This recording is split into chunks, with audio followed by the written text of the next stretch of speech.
Hi, so today we are using the 5 bowls to cook oxtail.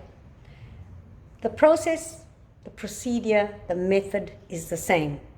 The only thing is, in bowl 1, with your chopped onions, you're going to double up with your cinnamon stick and your cloves from 2 to 4, because this is a very rich meat and you need more of this flavors that the cinnamon stick and clove offers.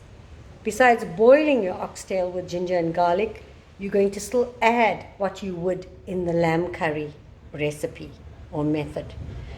So, see you after the oxtail is boiled. Hi guys, so today I made oxtail, and I should have started from the beginning.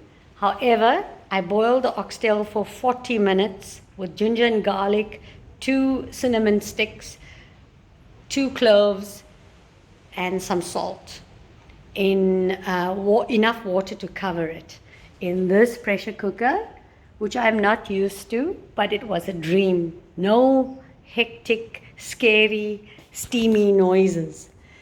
So ideally, I would have actually used gadra beans.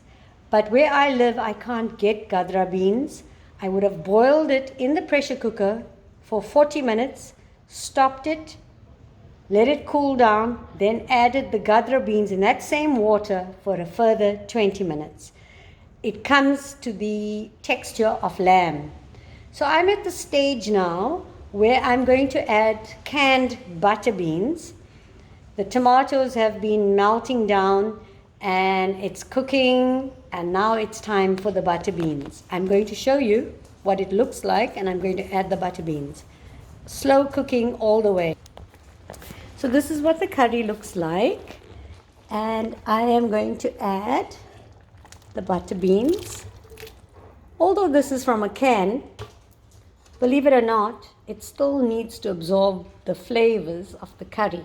So I've made it very liquidy because I'm still going to continue on a slow cook. But because I've reduced the heat by adding these beans, I'm going to increase my heat, which is a stove that has 6. Sorry about that. I'm going to bring it down to 3.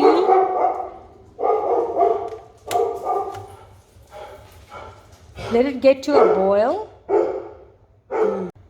Okay, so we're back. So let it get to a boil and then bring it down to 3. That's what I meant. And then I will actually just leave this for a further 15 to 20 minutes and we'll check again. So it's boiling on 6. I've reduced the heat to 3 now. Sorry about that interruption. It's Saturday afternoon, so everyone's walking their dogs, and I'm going to let this simmer, and we'll see you when I think it's done. So the oxtail's been simmering for 10 minutes now, and as you can see, there's a lot of liquid still, and I'm very patient. I've been waiting to have this curry for a long time. I'm actually going to leave it on number 3 for a while longer and let the liquid reduce. So maybe see you in half an hour. I'm in no rush. This is a very cold, windy afternoon, so I have the patience. So it's now 20 minutes since we last spoke. The oil is up, and to me this is cooked. It's got enough gravy that I would like it to have. You know, oxtail is very fatty, so it's going to have that glossy, extra glossy look. Even though I use minimal oil to cover the bottom of the pan, I'm going to switch it off. And believe it or not, I actually have fresh coriander from my garden, which I'm going to use here. Remember, same procedure as lamb curry. Same method. I added more chili powder this time because I wanted it hotter. And I'm going to eat this with rice.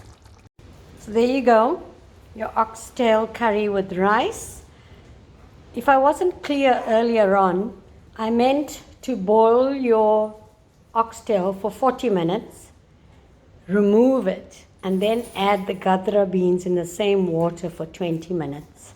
Sorry, the dogs were disturbing me. Please enjoy.